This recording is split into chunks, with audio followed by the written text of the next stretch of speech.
प्रेक्षकांनो, पिंकीचा विजय असोमध्ये unexpected असं आपल्याला काहीतरी बघायला मिळणार आहे. खरं तर हे पचण्यास जड जात आहे, पण आता सुरुवातीला त्यांनी दाखवलं आहे. पिंकी म्हणते लोकांना काय म्हणायचं ते म्हणू द्यात, पण माझ्या धनींचा माझ्यावर विश्वास आहे, ते माझ्यावर विश्वास ठेवतील, ते कधीच मला चुकीचं समजणार नाही. बापूसाहेब म्हणतात की त्या धनीचा विश्वास असो की नसो, पण मी तुला धनीपासून दूर पाठवणार आहे, असं म्हणून त्यांनी पिंकीला जोरात धडक मारली आणि पिंकी खाली दरीत कोसळली आहे आणि त्यामुळे पिंकी चेहऱ्यावर आपटली. प्रेक्षकांनो, बापूसाहेब खूप खुश झाले आहेत आणि तिथून निघाले आहेत. इकडे या संध्या डॉक्टर ज्या आहेत त्या सारख्या छबीकडे बघताय आणि छबी एकदम चक्कर येऊन पडते. युवराज तिथेच असतो. युवराज म्हणतो काय झालं छबीताई तुम्हाला, आणि तिथे एक एक बायका चक्कर येऊन पडल्यात इंजेक्शन घेतल्यानंतर. युवराज म्हणतोय डॉक्टर काय होतंय छबीताईला. आता या डॉक्टर म्हणतात लवकरात लवकर ॲम्ब्युलन्स बोलवा तुम्ही ताबडतोब. डॉक्टर फोनवर ॲम्ब्युलन्स अरेंज करत असतात, जेवढ्या असतील तेवढ्या ॲम्ब्युलन्स पाठवा. मी संध्या बोलतीये, डॉक्टर संध्या. छबीला आता जसं तसं ते ॲम्ब्युलन्समध्ये टाकतात आणि हॉस्पिटलमध्ये घेऊन येतात. युवराज सारखं छबीला जागवत असतो, पण छबी बेशुद्ध पडली आहे. आता या डॉक्टरला मीडियावाल्यांनी घेतलंय. ते विचारताय की काय झालंय डॉक्टर, तुमचा हा मरण कॅम्प आहे का मेडिकल कॅम्प आहे, नेमकं काय प्रकार सुरू आहे इथे, लोक बेशुद्ध का पडताय. त्या डॉक्टरांनी या सगळ्याला पिंकी धोंडे पाटील जबाबदार आहे, तुम्ही त्यांना विचारा, असं म्हणून ती दवाखान्यात आली आहे आणि दवाखान्यात सगळी अरेंजमेंट करते. युवराज म्हणतोय काय झालंय छबीताईंना. ती डॉक्टर म्हणते मला काहीच माहिती नाहीये, तुम्ही आधी त्या सरपंचबाईंना बोलवा, हे सगळं त्यांच्यामुळेच होतंय, त्यांनी मेडिकल कॅम्प अरेंज करायला सांगितलं. युवराज तिच्याशी वाद न घालता म्हणतो तुम्ही आधी छबीताईकडे बघा, मी बघतो कारभारीण कुठे. तर इकडे उपसरपंच आलाय आणि युवराज त्याची कॉलर पकडतो, म्हणतो सांगतो का कुठे आमची कारभारीण, काय चालू आहे हे समज. तो म्हणतो मला माहिती नाही हो, मी सरपंचबाईंना भेटलो सकाळी आणि मी तालुक्याला गेलो होतो सगळे हे मेडिकल कॅम्पचे कागद द्यायला, मला माहीत नाही हो युवराज दादा, सरपंचताई कुठे आहेत. युवराज म्हणतो त्यांना ताबडतोब शोधा, कारभारीण कुठे शोधा पटकन. आता हा तिथून युवराजने त्याला असं ढकललंय. आता तो मनात म्हणतोय आता तुमची कारभारीण अशा ठिकाणी गेली आहे तिथून कधीच वापस येणार नाही. युवराज त्याच्यावर ओरडतो जातो का नाही, इथेच उभा आहे अजून. पिंकी इथे खाली पडलेली आहे प्रेक्षकांनो, तिथे आजूबाजूला तिच्या खूप दगड आहेत. आता इथे त्यांनी मोठ्या ॲक्ट्रेस किशोरी शहाणे दाखवल्या आहेत, त्या त्यांच्या ग्रुपसहित तिथे ट्रेकिंगला आल्यात. त्यांच्या ग्रुपच्या मुली म्हणताय मॅम तुम्हाला किती साऱ्या हॉबीज आहेत आणि तुम्हाला ट्रेकिंग करायला पण आवडतं. त्यावरती आता ह्या म्हणतात खरं तर मी प्लास्टिक सर्जन आहे, मला लोकांना सुंदर बनवणं फार आवडतं, त्याचबरोबर मला ट्रेकिंग करणं आणि पावसामध्ये निसर्गाचा आनंद लुटणं, आहा हा निसर्ग म्हणजे स्वर्गच, आणि त्यातनं पावसाळा किती सुंदर वाटतं. आणि हे सगळेजण ट्रेकिंगसाठी म्हणून पुढे जात आहे. प्रेक्षकांनो, आता इथे त्यांना पिंकी पडलेली दिसतीये. ह्यामध्ये ना आज सगळं थरारच दाखवला आहे, त्यामुळे व्हिडिओ जरा छोटा झाला आहे. आता ह्या डॉक्टर बघतात की तिथे पिंकी म्हणजे कोणीतरी पडलंय आणि तो सगळा ग्रुप पिंकीकडे आलाय आणि पिंकीला ते असे पालथी पडलेली असते पिंकी, ते सरळ करतात तर पिंकीचा सगळा चेहरा विद्रूप झालेला असतो. ते बघून या डॉक्टरच्या ग्रुपमधल्या मुली म्हणतात बापरे मॅम हिचा चेहरा कसा झालाय. त्या म्हणतात अरे बापरे हिचे पल्स तर चालू आहेत, जगण्याची तीव्र इच्छाशक्ती दिसतेय हिच्यामध्ये, आपण हिला ताबडतोब दवाखान्यात ॲडमिट करूया, आपण फर्स्ट एड बॉक्स वगैरे सगळं गाडीमध्ये बघूयात, हिला आधी उचला, हिला जगायचं आहे आणि हिचे पल्स पण चालू आहेत, पटकन उचला हिला. आता ह्या ज्या आहेत ना प्रेक्षकांनो, या प्लास्टिक सर्जने तसं दाखवलं आहे. खरं तर हे सगळं खूपच अनएक्सपेक्टेड आणि धक्कादायक आहे. असो, आता सुशीलाबाई पोहोचल्यात दवाखान्यात, माझी छबी कुठे आहे, आणि मीडियावाल्यांनी त्यांना घेरलंय. सुशीलाबाई म्हणतात मला आत जाऊ द्या, माझी मुलगी आत ॲडमिट आहे. मीडियावाले पिंकीबद्दल प्रश्न विचारून भंडावून सोडताय. आता या सुशीलाबाई आत गेल्यात दवाखान्यात. धनंजय म्हणतो मला आत जाऊ द्या, मी तुम्हाला सगळं नंतर सांगतो, माझी बायको ॲडमिट आहे, प्लीज मला आत जाऊ द्या.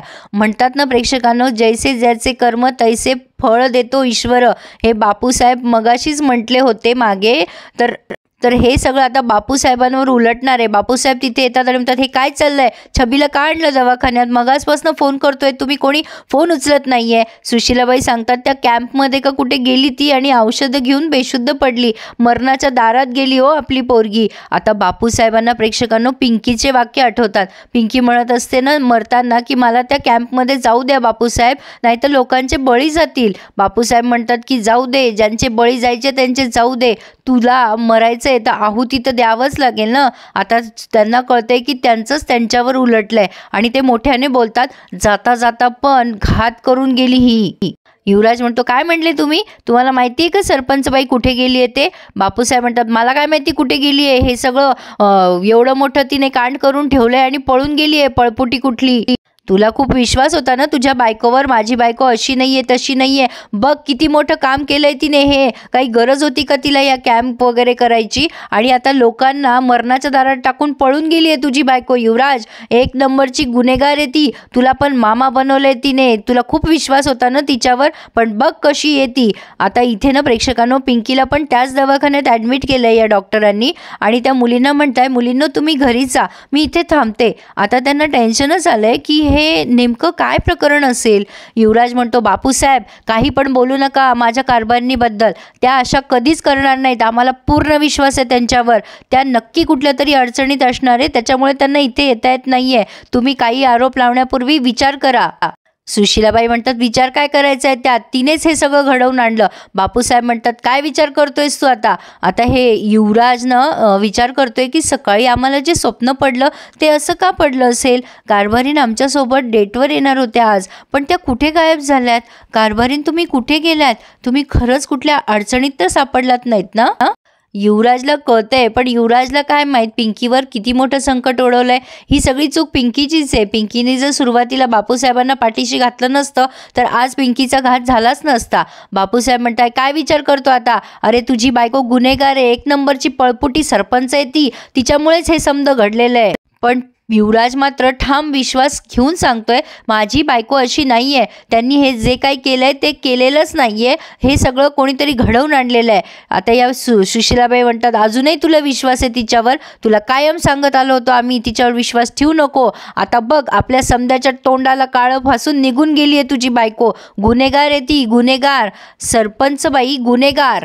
तर आता हा धनंजय मात्र सारखा युवराजकडे बघतोय. युवराज सगळ्यांना ठामपणे सांगत असतो की माझी बायको अशी नाहीये, त्या नक्कीच कुठल्या तरी अडचणीत सापडल्या असतील म्हणून त्या इथे आल्या नाहीये, त्यांना येऊ द्या आणि मग काय बोलायचं त्या बरोबर बोलतील. युवराज हे सगळं ठामपणे सांगतोय, पण पिंकीचा फोन लागत नाहीये, पिंकीचा फोनमध्ये स्विच ऑफ येतोय. युवराज विचार करतोय कारभारीन तुम्ही कुठे गेल्यात, काहीतरी संकेत द्या मला तुम्ही माझ्या आसपास असण्याचा. आता हे वाक्य जरा जडच गेलंय मला ऐकायला. असो तर इथे त्यांनी हा रिव्ह्यू पूर्ण केलाय. पिंकीचा पूर्ण चेहरा विद्रूप झालेला दाखवलाय. आता हे बदललेली पिंकी दाखवता की काय काय की प्रेक्षकांनो.